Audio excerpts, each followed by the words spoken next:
Hello dear students, welcome back. आज के इस लेक्चर में हम रे ऑप्टिक्स का डिस्कशन आगे कंटिन्यू करेंगे और आज का जो हमारा टॉपिक है ये रहेगा इमेज एंड ऑब्जेक्ट के बारे में। बेटा ये जो दो वर्ड्स है ना, इमेज एंड ऑब्जेक्ट, इस रे ऑप्टिक्स में जब तक हम ये कंप्लीट करते जाएंगे, these are the most frequently used words in this unit. ठीक है ना। Let's discuss one by one कि ये ऑब्जेक्ट क्या होता है और ये जो इमेज है हमारे पास ये क्या होता है। ठीक है ना। Let's begin this discussion. See, ये दोनों चीजों को हम सीखेंगे with respect to a plane mirror. ये देखिए यहां पर मैं एक प्लेन मिरर बना रहा हूं, ठीक है ना। तो प्लेन मिरर में क्या मैं दिखाना चाह रहा हूं बेटा आपको, ये polished surface of plane mirror है और इस प्लेन मिरर के सामने मैंने यहां पर कोई चीज रख दी।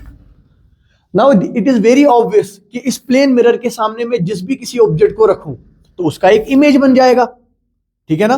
तो देखिए इस यहां पर जो ये पॉइंट है ना, I call it an object, I will call it an object. लेकिन सर अभी तो आपने बताया नहीं ऑब्जेक्ट क्या है। बेटा इस ऑब्जेक्ट को हम कैसे डिफाइन करते हैं, वी से it is point of intersection, it is point of intersection of incident raise, incident raise यानी हमारे मिरर पर पड़ने वाली जो रेज है ना उनका ये इंटरसेक्शन पॉइंट होता है। और जहां पर मिरर पर पड़ने वाली रेज एक दूसरे को इंटरसेक्ट करेंगी उस पॉइंट को हम बोलते हैं ऑब्जेक्ट। यानी मैं बोल रहा हूं कि यहां से देखिए एक रे यहां से आई है ऐसे और दूसरी रे यहां से मिरर पर इंसिडेंट है और ये दोनों इंसिडेंट रेज कहां पर मीट कर रही है, कहां पर इंटरसेक्ट कर रही है, इस पॉइंट को हम नाम देते हैं ऑब्जेक्ट।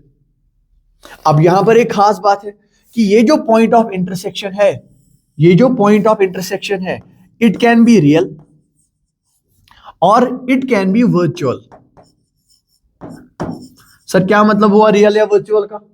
देखिए यहां पर मैं देख पा रहा हूं कि एग्जैक्टली दो रेज है वो इस पॉइंट पर मीट कर रही है, यानी when the incident raise cross each other in real sense, सच्ची मुच्ची वो एक दूसरे को कट कर रही है, देन वी से it is a real object. Sir ये वर्चुअल का कांसेप्ट क्या है? देखिए वर्चुअल का कांसेप्ट क्या है बेटा, ये देखिए सेम मैं बना रहा हूं एक प्लेन मिरर, ये देखिए सेम एक प्लेन मिरर मैंने बनाया, लेकिन यहां पर देखिए मैं बोल रहा हूं ये हमारे पास दो इंसिडेंट रेज हैं और ये दो इंसिडेंट रेज क्या है बेटा, ये कन्वर्ज कर रही है एक दूसरे की तरफ। यानी अगर ये मिरर इनके बीच में ना आता तो क्या होता, मिरर बीच में नहीं आता तो हम इसको अगर यहां से आगे कंटिन्यू करते तो सर अगर ये मिरर बीच में नहीं आता तो ये दोनों इंसिडेंट रेज कहां मीट करते, बिहाइंड द मिरर। इसीलिए मैंने इसको नाम दिया था कि ये वर्चुअली मीट कर रहे हैं, ये सच में मीट नहीं कर रहे हैं। ठीक है ना। यहां पर देखिए बेटा, यहां पर दो रेज हैं विच आर डाइवर्जिंग और इन डाइवर्जिंग रेज को अगर हम देखेंगे कि ये कहां से डाइवर्ज हुई है तो हमें एक रियल ऑब्जेक्ट मिलेगा यहां पर। और यहां पर जो दो रेज है कन्वर्जिंग, यानी ये किसी न किसी पॉइंट पर आके एक दूसरे को कट कर जाते, लेकिन इनके बीच में एक मिरर आ गया। अब मिरर की वजह से क्या होगा, अगर ये इंसिडेंट रे ऐसे मिरर पर है हमें पता है ये रिफ्लेक्ट होकर ऐसे आएगा, अगर ये इंसिडेंट रे ऐसे हमें पता है ये रिफ्लेक्ट होकर ऐसे आएगा। लेकिन मैं आपको बोल रहा हूं कि अगर हम इसको एक्सटेंड करेंगे यहां बिहाइंड द मिरर, देन हमें ऐसा लगेगा कि ये इस पॉइंट पर कन्वर्ज हो जाते या एक दूसरे को कट करते। और जैसे मैंने आपको डेफिनेशन में बताया, ऑब्जेक्ट क्या होता है, point of intersection of incident raise. और ये पॉइंट ऑफ इंटरसेक्शन रियल भी हो सकता है, रियल भी हो सकता है जैसे यहां पर डाइवर्जिंग रेज के केस में है, या ये पॉइंट ऑफ इंटरसेक्शन वर्चुअल हो सकता है जैसे यहां कन्वर्जिंग रेज के केस में है। और बेटा यहां पर जो ये ऑब्जेक्ट बना इसको भी मैं ऑब्जेक्ट बोलूंगा, but I will call it an virtual object, I will call it what, virtual object, virtual object. और यहां पर जो ऑब्जेक्ट है इसको क्या नाम देंगे, we will call it real object. I hope object का कंसेप्ट आपके समझ में आ गया होगा। So what is an object? Object is nothing but point of intersection of incident rays. This point of intersection can be real, यानी सच्ची मुच्ची में कट कर रहे हैं, या it can be imaginary. If it is real then it is a real object and if it is imaginary then it is an virtual object. Got it? Let's proceed now. बेटा ये तो object की बात होगी, अब image क्या होता है? Now we have to see what an image is. See how I will define this image. I'll say that image is point of intersection of reflected rays, या if we are studying refraction then point of intersection of refracted rays. Sir ये क्या मतलब हुआ? ये मतलब हुआ कि जो डेफिनेशन ऑफ इमेज है ये कॉन्सेप्ट पर डिपेंड कर रही है कि क्या हम रिफ्लेक्शन स्टडी कर रहे हैं, then it is point of intersection of reflected rays. अगर हम रिफ्रैक्शन स्टडी कर रहे हैं देन इट इज क्या? Point of intersection of refracted rays. So यहां पर आप एक बात ध्यान में रखना कि ये जो इमेज है इस इमेज का डेफिनेशन डिपेंड करता है कि which phenomena we are studying. Are we studying reflection और are we studying refraction? Got this point? Since हम यहां पर रिफ्लेक्शन की बात कर रहे हैं बेटे, देखिए ध्यान से देखना कि यहां पर मैंने एक प्लेन मिरर बनाया हुआ था, ये देखिए, और मैंने आपसे कहा था कि अगर यहां पर मैं एक ऑब्जेक्ट ले रहा हूं और इस ऑब्जेक्ट से यहां पर दो रेज फॉल हो रही है, इस ऑब्जेक्ट से दो रेज फॉल हो रही है यहां पर, और हमें पता है जब एक रे प्लेन मिरर पर किसी एंगल पर फॉल होता है तो क्या होता है बेटा? हम यहां पर एक नॉर्मल ड्रॉ करेंगे. हमें पता है this will B angle of incidence और ये यहां से रिफ्लेक्ट होके जाएगी, this will B angle of reflection. Incident ray, angle of incidence, angle of reflection, and this will be reflected ray. Same यहां से इंसिडेंट रे आया, यहां पर नॉर्मल ड्रॉ करो, ये इस तरीके से यहां से जाएगा, this is angle of incidence, this is angle of reflection. ठीक है ना? ये हम पढ़ चुके हैं पहले ही लेक्चर में, angle of incidence, angle of reflection क्या होगा. और ये जो यहां पर ये ऑब्जेक्ट है, this is what? It is a real object. अभी मैं आपको बता चुका हूं, it is N real object. अब देखो बेटे, यहां पर एक बात समझने वाली है कि आप जो देखो ये जो रिफ्लेक्टेड रे और ये वाली रिफ्लेक्टेड रे है, दीज आर ऑल डाइवर्जिंग. आप देखो ये डाइवर्ज, ये यहां से बाहर जा रही है, यहां से बाहर जा रही है. क्या डाइवर्जिंग रेज कभी मीट करेंगी? No, they will never intersect each other, but they can intersect if we extrapolate them in backwards. यानी अगर मैं इनको behind से ऐसे कर दूं, देखिए अगर मैं पीछे से इनको ऐसे एक्सटेंड कर दूं, अगर मैं पीछे से इनको ऐसे एक्सटेंड कर दूं तो ऐसा लगेगा हमें कि ये जो रिफ्लेक्टेड रेज दोनों है ना, ये यहां से निकल रही है. आप देखो बेटा, यहां से रियल ऑब्जेक्ट, लेकिन यहां से point of intersection of reflected rays क्या आया? वो तो वर्चुअल आया. Sir behind the plane mirror होता है virtual. Behind the plane mirror क्या होता है? वर्चुअल होता है. इसका मतलब ये हुआ कि अगर प्लेन मिरर के सामने रियल ऑब्जेक्ट हुआ तो उसके लिए जो इमेज बनेगी वो वर्चुअल बनेगी. क्या बनेगी बेटा? प्लेन मिरर के लिए, रियल ऑब्जेक्ट के लिए वर्चुअल इमेज बनेगी. अब हम केस 2 पे आते, जो हमने केस 2 देखा था. देखिए बेटे, ये रहा मिरर, ये रहा polished side of the mirror, और मैंने दूसरे केस में आपसे कहा था कि हमारे पास आएगी रेज दैट विल कन्वर्ज. ये देखिए बेटा, ये कन्वर्जिंग रेज है. कन्वर्जिंग रेज है तो क्या होगा? यहां पर नॉर्मल होगा, नॉर्मल के बाद यहां से लाइट जाएगी, यहां पर नॉर्मल ड्रॉ करो, इस तरीके से लाइट जाएगी. बेटा ये रहा, ये है इंसिडेंट रे, और ये क्या है बेटा? ये है reflected ray. Again this is incident ray, this is reflected ray, and we know what is point of intersection of reflected rays. Point of intersection of reflected rays is image. It is an image. और ये image क्या really intersect कर रही है? Yes. So it is a real image. It is a real image. लेकिन अगर मैं इसका ऑब्जेक्ट देखूं, सर ये तो कन्वर्जिंग रेज थी, हमने तो इसको बैकवर्ड ऐसे एक्सटेंड किया था और हमें लगा था कि इंसिडेंट रेज यहां पर कन्वर्ज हो रही है, और point of conversion of incident raise is what? It is an object. लेकिन सर क्या ये सच में कन्वर्ज कर रही है? यहां पर नहीं कन्वर्ज कर रही है. सो it is A virtual object. इससे हमें क्या पता चला? इससे हमें पता ये चला कि प्लेन मिरर के केस में अगर ऑब्जेक्ट रियल हुआ तो इमेज वर्चुअल बन रही है, और अगर ऑब्जेक्ट वर्चुअल है तो इमेज रियल बन रही है.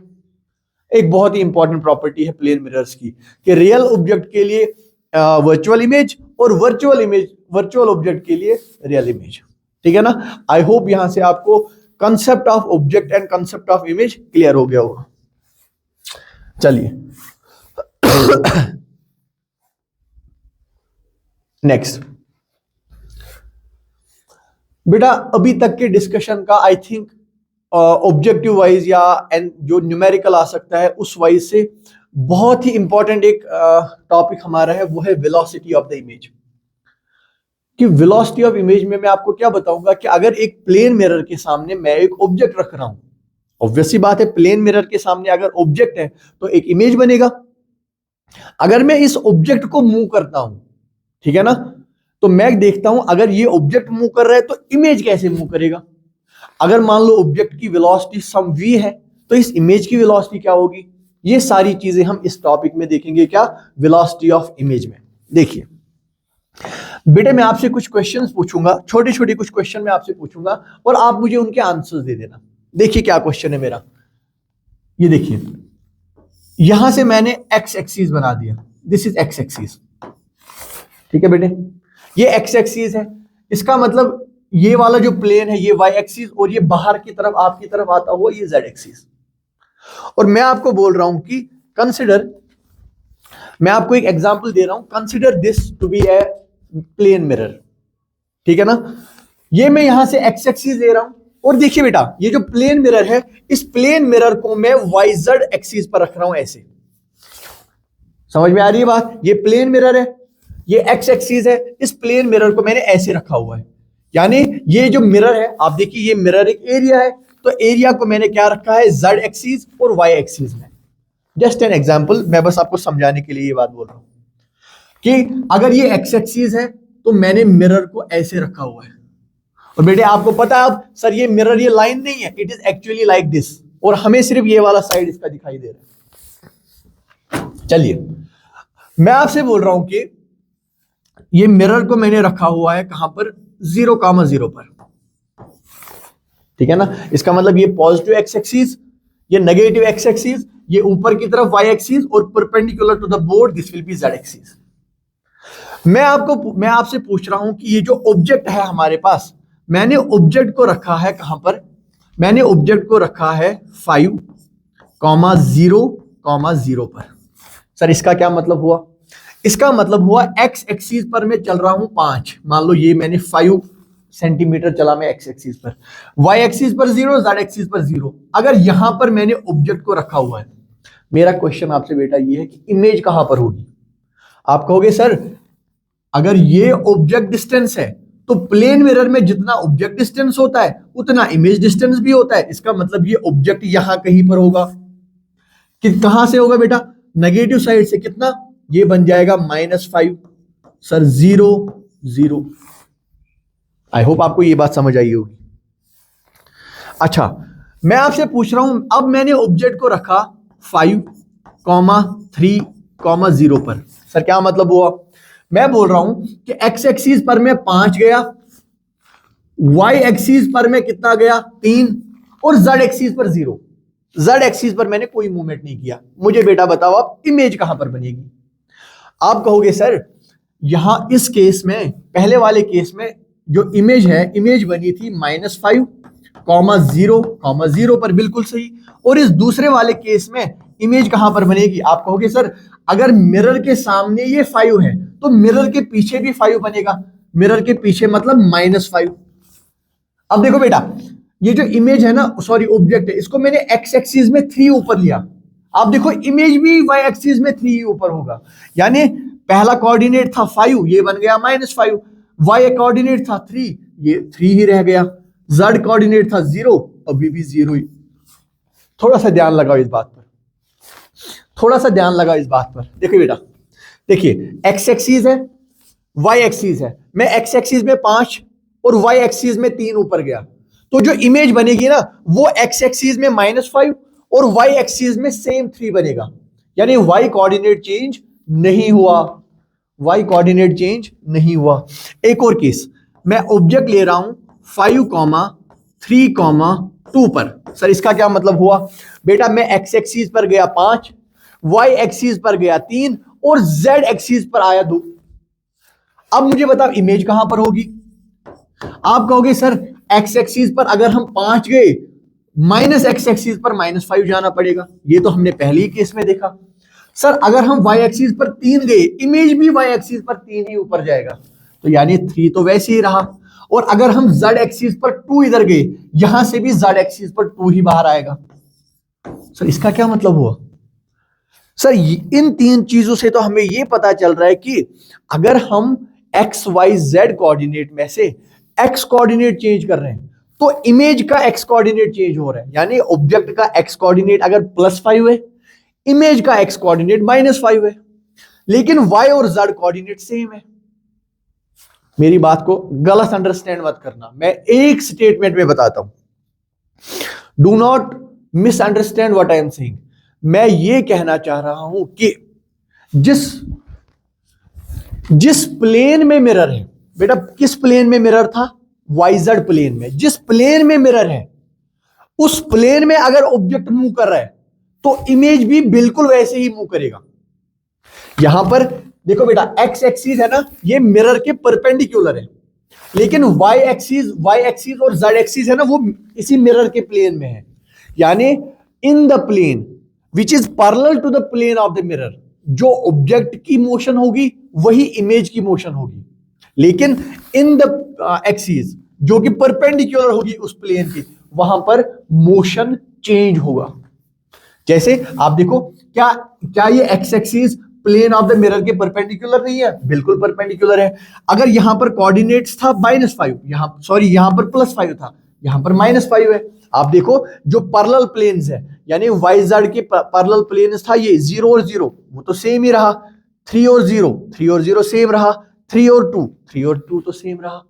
यानी मैं फिर से अपना स्टेटमेंट रिपीट करता हूं कि in the plane, in those axis which are parallel to the plane of mirror, those axis which are parallel to the plane of mirror, तो बेटा इन एक्सिस पर जो ऑब्जेक्ट की मोशन होगी वही इमेज की भी मोशन होगी, लेकिन that axis which is perpendicular to the plane of the mirror, जो उसमें ऑब्जेक्ट की मोशन होगी ना, तो इमेज की मोशन वेरी करेगी। समझ लेना इस बात को। इस स्टेटमेंट को मैं यहां पे लिखता हूं, इसको मैं यहां पर लिखता हूं, those axis which are parallel to the plane of mirror, parallel to the plane of mirror। बेटा इनमें क्या होगा? इनमें होगा motion of object is same as motion of image. जो इमेज का मोशन होगा वही ऑब्जेक्ट का मोशन होगा, जो ऑब्जेक्ट का मोशन होगा वही इमेज का मोशन होगा। और दूसरी बात, अब अगर मैं perpendicular to plane of mirror की बात करूं, perpendicular to plane of mirror, अब अगर मैं perpendicular to plane of mirror की बात करूं तो इसमें क्या होगा बेटा? इसमें मोशन ऑफ ऑब्जेक्ट, बेटा ये सेम नहीं होगा मोशन ऑफ इमेज के। And when I am saying this word motion, ये मोशन से मेरा क्या मतलब है? मोशन से मेरा मतलब है displacement, velocity, acceleration. Displacement, velocity and acceleration. चलिए बेटा, आई होप ये बात आपको समझ आ गई होगी। एक बार वीडियो को पॉज कर लो, फिर से समझ लो यह सारी चीजें क्या लिखी है मैंने यहां पर, क्या मैं बोलना चाह रहा हूं, ठीक है ना? चलिए लेट्स कंटिन्यू। इससे पहले कि हम एग्जांपल्स पे आए, मैं थोड़ा सा इसको और एक्सप्लेन करना चाहूंगा। बेटा हमें पता चला कि if we are talking about perpendicular to plane of mirror, perpendicular to plane of mirror, perpendicular to plane of mirror, हमें यहां से पता चला कि जो एक्स कोऑर्डिनेट ऑफ इमेज है, जो हमें मिला था एक्स कोऑर्डिनेट ऑफ इमेज, ये हमें किसके बराबर मिला था? Minus times x coordinate of object. बेटा अगर ऑब्जेक्ट हमारा +5 पर था, इमेज कहां पर था? -5 पर, ठीक है ना? वही चीज मैंने यहां पर लिखी। लेकिन यहां पर एक ध्यान रखना बेटा, मैं आपको पिछले स्लाइड पर एक बार वापस ले जाता हूं। ये जो मैं बोल रहा हूं ना, सॉरी 0,0 से जहां पर ऑब्जेक्ट दूर है, मैं इस डिस्टेंस को बोल रहा हूं ना, ये 5 सेंटीमीटर या कुछ भी 5 मीटर 5 सेंटीमीटर, तो क्या मैं ये distance with respect to mirror measure नहीं कर रहा हूं? सर बिल्कुल कर रहे हैं। ये जो इमेज यहां पर बनकर आया, इसका कितना डिस्टेंस लिखा मैंने? सर आपने लिखा -5 सेंटीमीटर, लेकिन इस इमेज का -5 सेंटीमीटर डिस्टेंस कहां से है? सर अगेन 0,0 से, और 0,0 पर क्या है? 0,0 पर तो मिरर है। इसका मतलब ये जो मैं डिस्टेंसेस मेजर कर रहा हूं, I am measuring them with respect to the mirror. What I am doing, I am doing the calculations with respect to the mirror. यानी x coordinate of image with respect to mirror is equal to minus times x coordinate of object with respect to mirror. समझ में आई बात? और हम किस motion की बात कर रहे हैं? We are discussing about the motion perpendicular to the plane of the mirror. Perpendicular to the plane of the mirror. अगर मैं एक काम करूं बेटा, ये मेरे पास पोजीशंस है, अगर मैं पोजीशंस को डिफरेंशिएट कर दूं विद रेस्पेक्ट टू टाइम, बेटा पोजीशन का differentiation with respect to time क्या होता है? 11th में पढ़ते हैं ना हम, पहले ही 2-4 लेक्चर्स में। ये पोजीशन का differentiation with respect to time होगा वेलोसिटी, यानी velocity of image with respect to mirror is equal to minus times velocity of object with respect to mirror. I hope this is clear. क्या समझ आया कि image का velocity with respect to mirror is equal to minus times velocity of object with respect to mirror. बेटा अब हमें यह भी पता है कि velocity of image with respect to mirror, ये तो कांसेप्ट ऑफ रिलेटिव वेलोसिटी है, 11th में पढ़ा चुका हूं आपको. तो velocity of image with respect to mirror होता है velocity of image minus velocity of mirror, और ये किसके बराबर होगा? Minus times velocity of object with respect to mirror क्या होगा? Velocity of object minus velocity of mirror. अब इसको थोड़ा सा सॉल्व कर लो, ये बन जाएगा velocity of image is equal to, बेटा ये वेलोसिटी ऑफ मिरर इधर ले जाते हैं, तो ये बनेगा minus times velocity of object minus plus times velocity of mirror, और ये माइनस वेलोसिटी ऑफ मिरर यहां से प्लस बन जाएगा वेलोसिटी ऑफ मिरर. एक बार देख लो, तो हमारे पास आया velocity of image is equal to velocity of object. देखो मिरर की वेलोसिटी 2 बार आ रही है, twice velocity of mirror minus velocity of object, और ये फाइनल रिजल्ट हमारे पास आया. ये रिजल्ट बेटा आपको रिमेंबर होना चाहिए, you should remember this result.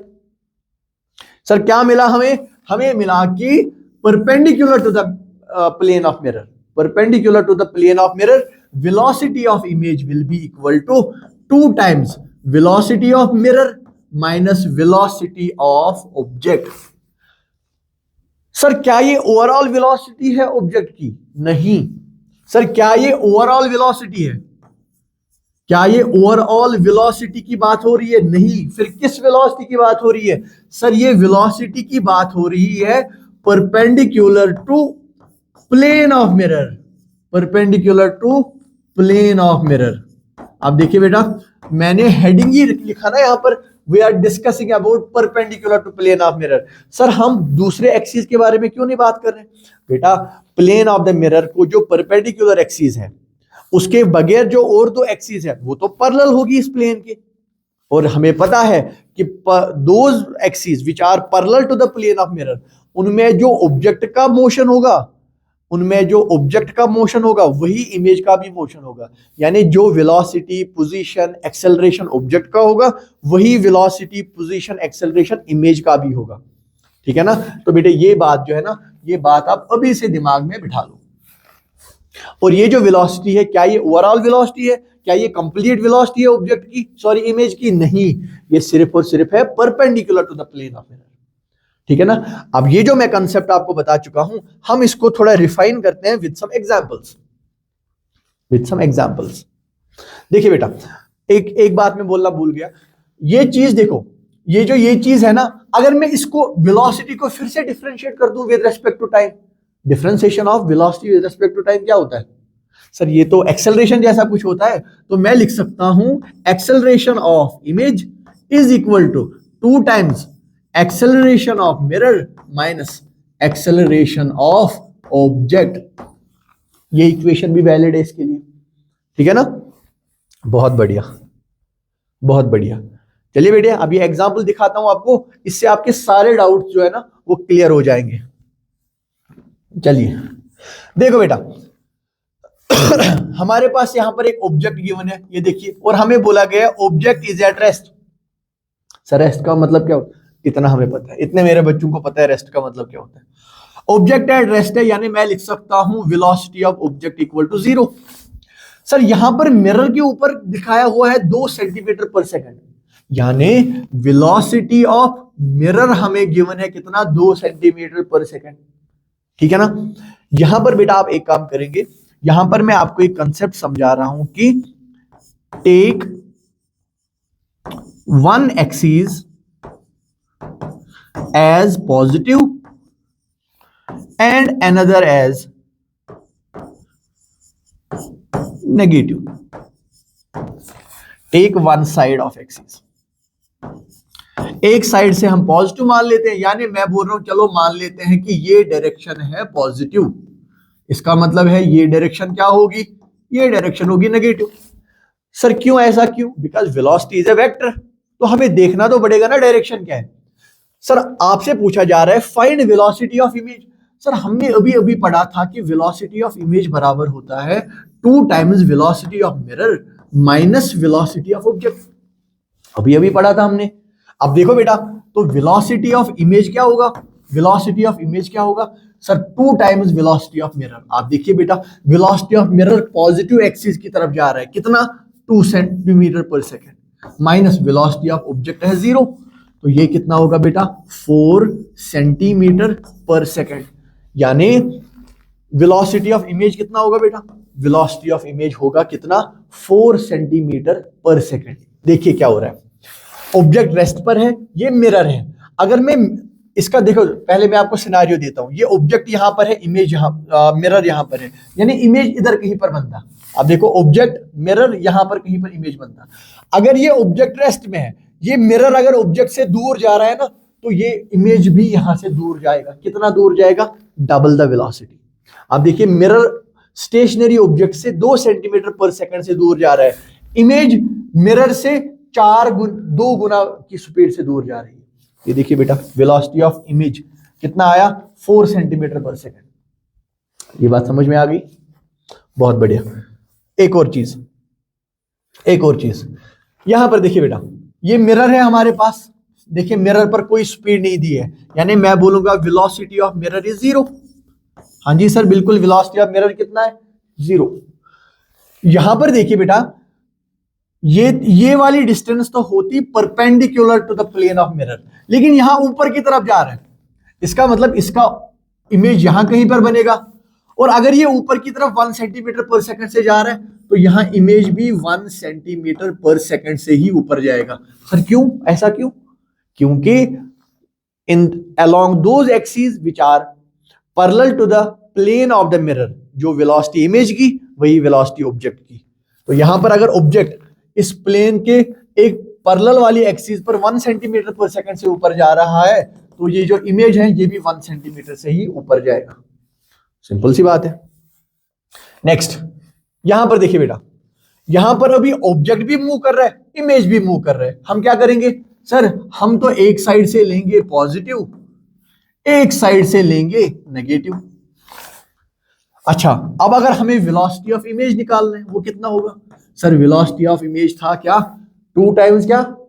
2 times velocity of mirror minus velocity of object. ठीक है sir, velocity of image is 2 times. Sir ये वेलोसिटी ऑफ मिरर कितना है? ये रहा मिरर, वेलोसिटी ऑफ मिरर है 2 सेंटीमीटर पर सेकेंड। लेकिन सर किस डायरेक्शन में? नेगेटिव तरफ या पॉजिटिव तरफ? सर नेगेटिव तरफ, -2 माइनस वेलोसिटी ऑफ ऑब्जेक्ट कितना? 1 सेंटीमीटर, कहां? पॉजिटिव की तरफ, तो +1। तो हमारे पास आया velocity of images -4 -1 equal to -5 centimetre per second. Yes, centimetre per second. ठीक है ना। और माइनस साइन है, यानी इमेज किस डायरेक्शन में मूव करेगी? नेगेटिव साइड से मूव करेगी। क्लियर है ना ये बात? नेक्स्ट, आप देखिए बेटा, अब मैंने यहां पर एक एग्जांपल लिया हुआ है कि ये जो है ना, यहां पर मिरर हमारे पास, मिरर तो मूव कर रहा है 1 सेंटीमीटर पर सेकंड से। फिर से वही करो, यहां से लेंगे पॉजिटिव, यहां से लेंगे नेगेटिव। सर यहां पर तो एक एंगल पर ये वेलोसिटी वेक्टर है, वेलोसिटी वेक्टर तो कितना है 53 डिग्री एंगल पर है। कोई बात नहीं, इसको रिजॉल्व कर दो। सर रिजॉल्व का क्या मतलब होता है, यहां से आ जाएगा 10 cos ऑफ 53, यहां से आ जाएगा 10 sin ऑफ 53। सर ये दो केसेस तो बन गए, ये तो परपेंडिकुलर केस वाला बन गया, सर ये तो पैरेलल वाला केस बन गया। इसका मतलब है यहां पर जो इमेज होगी, यहां पर जो इमेज बनेगी उस हमें कंफर्म है कि उस इमेज के पास एक y एक्सिस में कंपोनेंट होगा वेलोसिटी का, कितना होगा सर 10 sin 53 का। ऐसा क्यों, जो वहां पर वो यहीं पर, सर क्योंकि कितनी बार बोल चुके हैं कि पैरेलल वाले प्लेन में जो ऑब्जेक्ट की वेलोसिटी होगी वही इमेज की वेलोसिटी होगी। लेकिन सर ये जो 10 cos 53 है ये तो परपेंडिकुलर टू द मिरर है, ये तो वेरी होगी, यहां से बिल्कुल वेरी होगी। सर इससे पहले हम ये सॉल्व कर लेते, ये cos 53 कैसे निकालेंगे।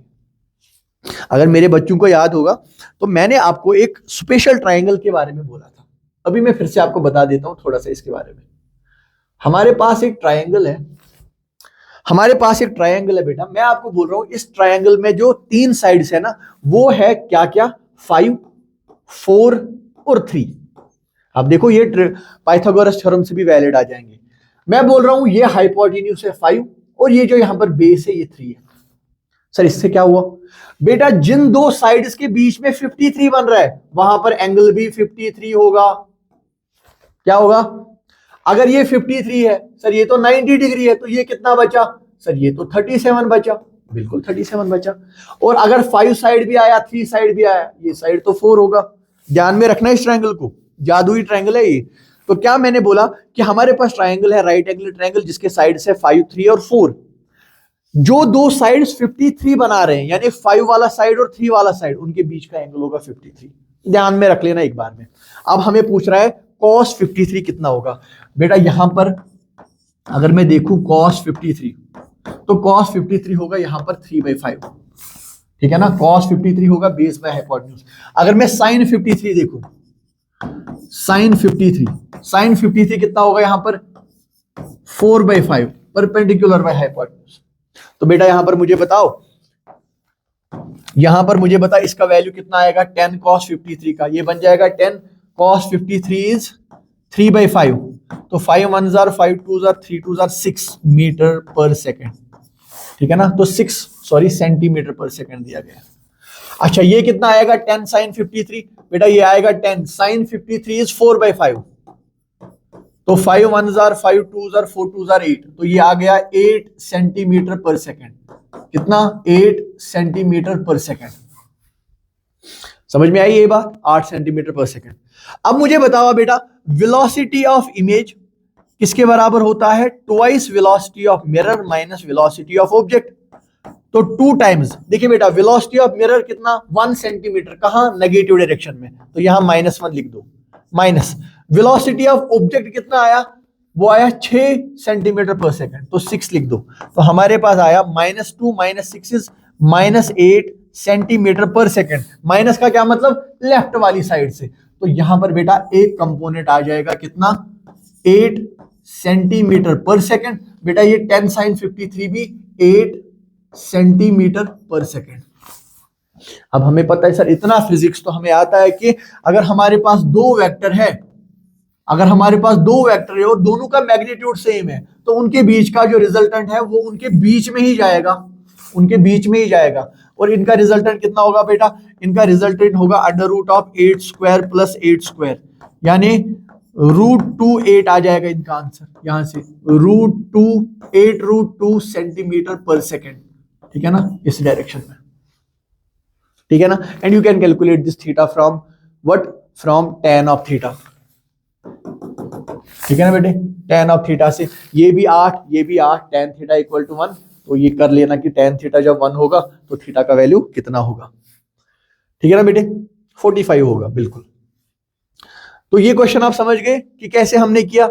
हमारे पास अगर एक इंक्लाइन पर मोशन गिवन है ऑब्जेक्ट की, तो हम उसको एक परपेंडिकुलर कंपोनेंट में एक पैरेलल कंपोनेंट में रिजॉल्व कर लेंगे, then we know how to solve it, ठीक है ना। एक बार ध्यान से देख लो बस इसको। चलिए, take this question as a homework बेटा, take this question as a homework. Next lecture start होती है मैं आपको इसका आंसर बता दूंगा, ठीक है ना। एक बार इसको ट्राई करो, इसका आंसर नोट करके रखना और कमेंट सेक्शन में बेटा इस क्वेश्चन का आंसर मेंशन कर देना, ठीक है ना। तो आज का जो लेक्चर है वो हम यहीं पर कंक्लूड करेंगे। मिलते हैं बेटा नेक्स्ट लेक्चर में आगे के डिस्कशंस के साथ, बहुत सारा हाई लेवल कंटेंट के साथ, हाई लेवल कंसेप्ट्स और हाई लेवल न्यूमेरिकल्स के साथ। Thank you so much.